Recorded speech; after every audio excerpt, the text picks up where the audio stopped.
So you have described Mr. Trump as a liar and as a hypocrite in the case of Nigeria and the situation. And the case of South Africa. Yeah, and he did say in South Africa, oh, white people are being chased out of the country. So we can tell Trump you are a liar. Your figures are incorrect. You are hypocritical because other things are happening. You don't love Christians. You just wanted to hate on Nigeria. Is that the case? Why have we brought this embarrassment to ourselves as a people? That we are being treated as a neo-colony of the United States of America. We cannot even challenge Mr. Trump. How dare you? Where is this hypocrisy coming from? In fact, in the entire population of Israel, only 1.9% subscribe, and the majority of them are Arab Christians. In Gaza, at the last camp before the war, there were not less than 1,000 Christians in Gaza alone. But what has Mr. Trump done is to support not just the attack on the Palestinians, the killing of the Palestinians, including children and women, launching attacks on rockets on hospitals.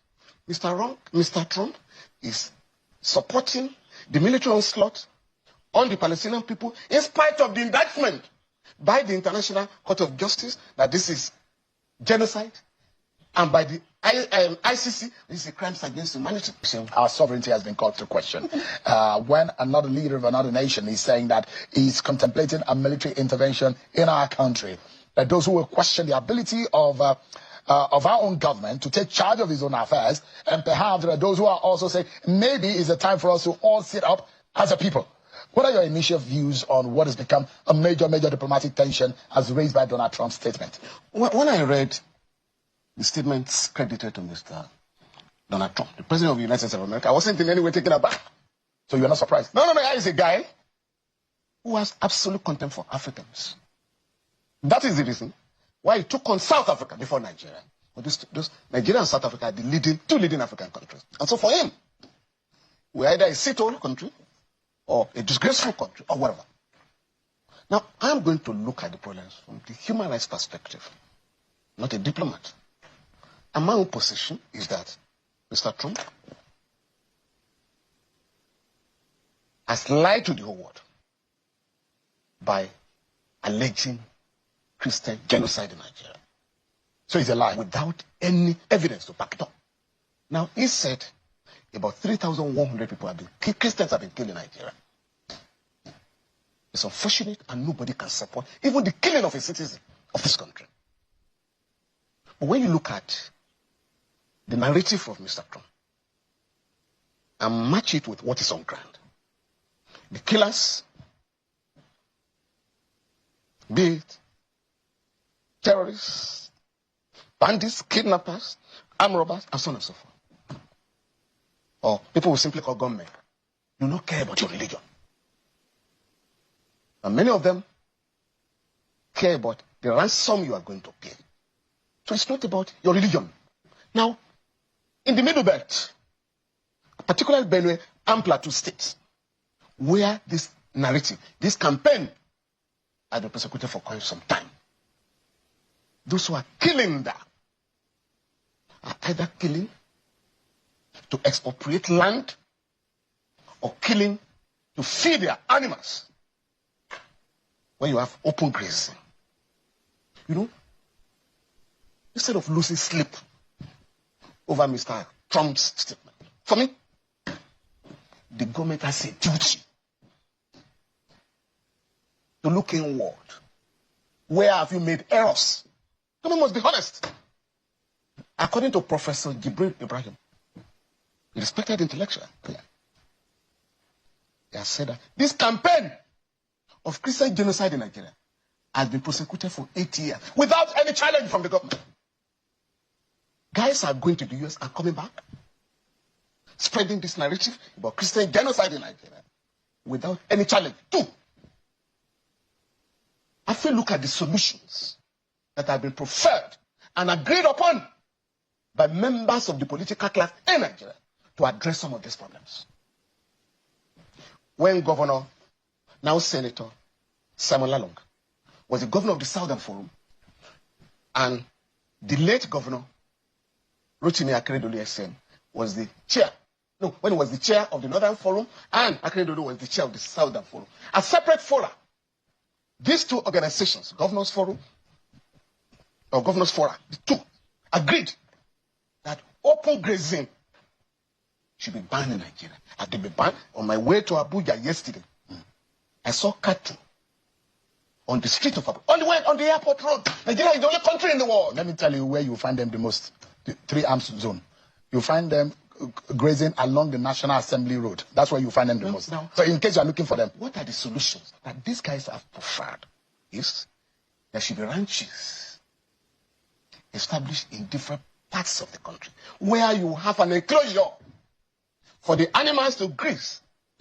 People will plant grass. Some will supply water.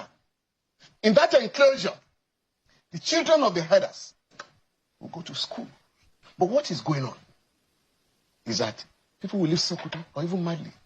Bringing cattle to Nigeria is not done in any other African country. So why have the members of the ruling class and the government refused to allow ranches to be established in different parts of the country? That's number one. Number two, how can you have a modern state in any part of the world that allows bandits and criminal gangs to kidnap citizens and without any attempt to identify and locate them?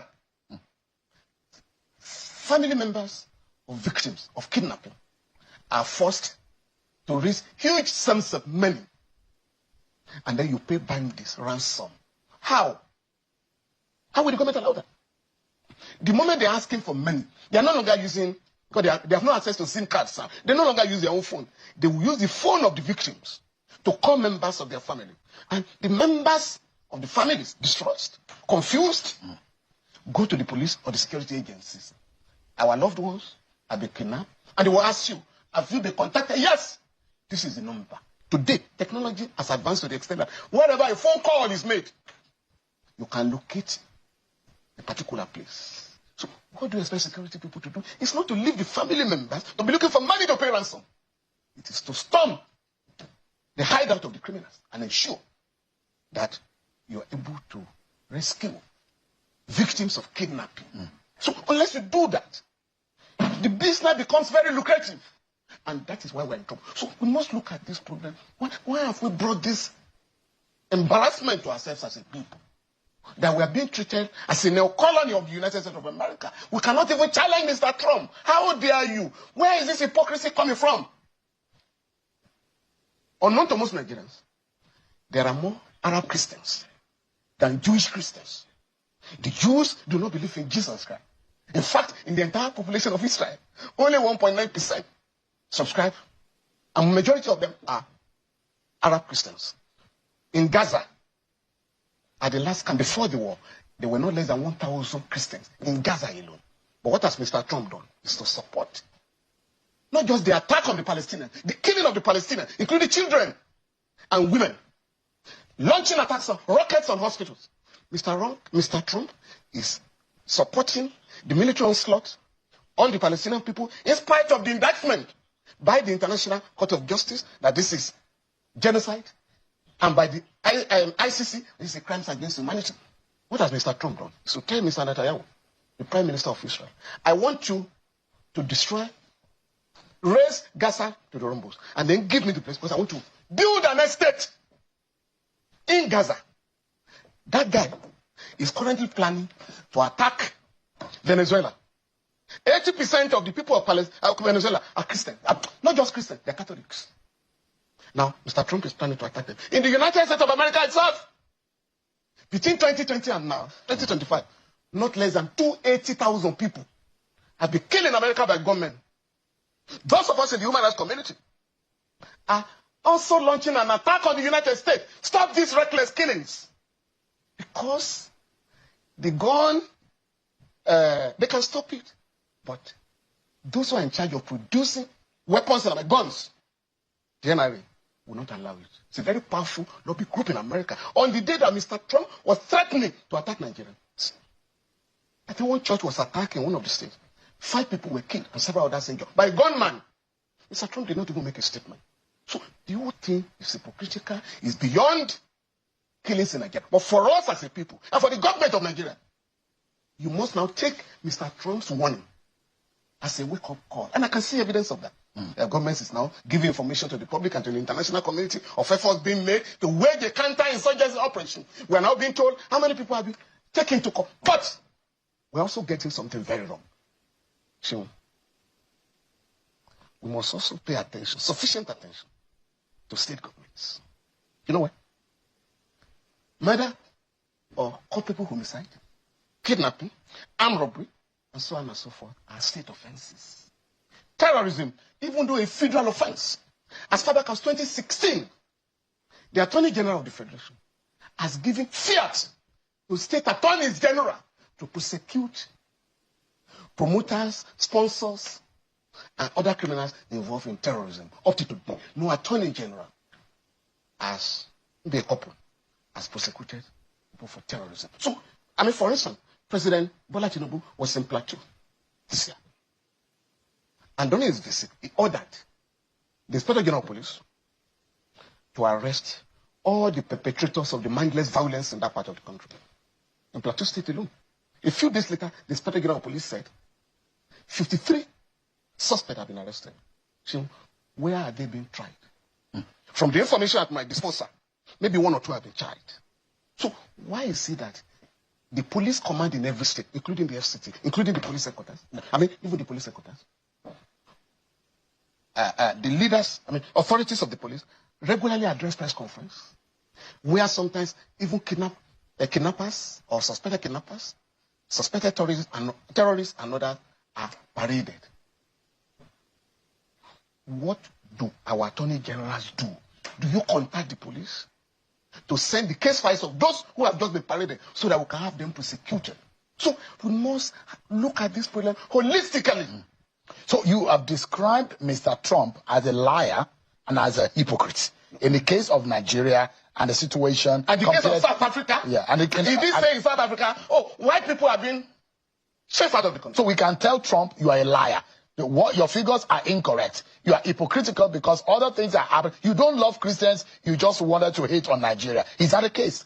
The case is, it's not as simplistic. Citizens have been killed in Nigeria. In the last 15 years, about 40,000 people have been killed in the Northeast. And 2 million people have been displaced in that part of the country. I don't want to talk of the Northwest. Majority of them are Muslims. So, but when you are talking of addressing this problem from the religious perspective, because Mr. Trump wants to satisfy his evangelical base in America, you now say, Christians have been killed in Nigeria, as if it's a policy, because genocide is a deliberate policy to exterminate the people. Is that the case in Nigeria? Or this reckless, misguided criminal element are killing anybody they find on their way? What is the duty of the government? Is to ensure that the government is in control at every stage. That the government is in control of the use of force in a country. So what I've said for Mr. Trump, I don't want to waste my time on Mr. Trump. Know him, I know his antics, I know his hatred for African countries, and the fact that this matter is about the resources of our country. The same guys who are promoting this debate are also saying, let's cut China to size in Africa. Oh yes, because you must look at the geopolitical considerations in this matter and the errors made by our government in the past and the present. Are we addressing these problems? Well, somebody was talking of a crisis from Libya. In Libya. Nigeria and South Africa sat in the Security Council. And when President Obama and others were planning to invade Libya, both countries didn't bother. Even when Libya was attacked, and weapons were flowing out of that country. Because under Gaddafi, Libya had the largest armory in Africa. We contacted the human rights community. We contacted the government in Abuja. Can we buy off these weapons? Otherwise, we're going to be in trouble. If these weapons, are bought by the terrorists, we're going to be in crisis. What happened in Liberia and Sierra Leone will be a child's play. Whereby, what we call light weapons were stolen from that country and brought to Nigeria. We're still in trouble. But we're not listening to. So when the government now says, there were problems in Libya, how did Libya happen? It was by Mr. Obama. The same Mr. Obama, as President of America, refused. That Obama administration refused to allow weapons to be bought by Nigeria. At the time, these criminals to be controlled. Now they have become all powerful. The same United States government is now pretending, right, to love Nigerians, to love Nigeria and Christians in Nigeria more than other cities. We must not allow anybody, any powerful, any country to divide our people along religious lines. All right.